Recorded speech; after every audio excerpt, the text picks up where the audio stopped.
বুধবার সকাল থেকেই ভোটারদের মারধর ভয় দেখানোর অভিযোগ নদিয়ার তেহট্ট বিধানসভার ফাজিলনগরের ৫ নম্বর বুথের বাইরে।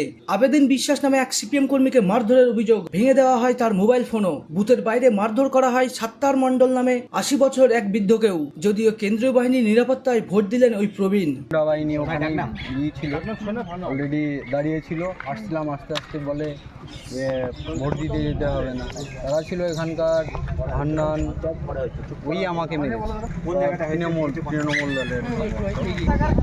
আমি ভোট দিতে যাচ্ছিলাম, দেখি ওখানে একটা ছেলে চাষাবলি ডাকে ভোট দিতে। হ্যাঁ, আমি দেখা নিয়েছি আর দম দমে বাচ্চা লেগেছে, কথা নাই ওর সাথে।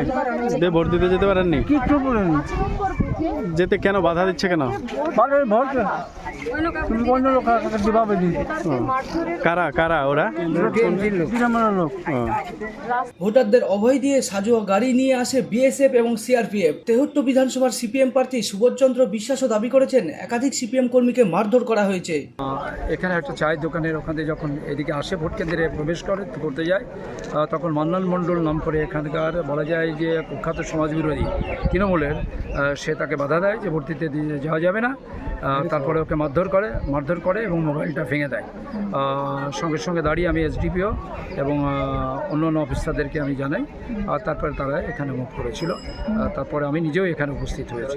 আর তারপরে ওরা সন্ত্রাস সৃষ্টি করে এখানে ভোটটাকে করতে চাইছে, যেটা এখানকার মানুষই, সাধারণ মানুষই এটাকে প্রতিহত করছে।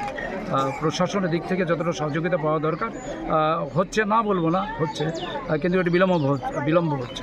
যদিও কেন্দ্রীয় বাহিনীর নিরাপত্তায় ভোট দেন অভিযোগকারীরা।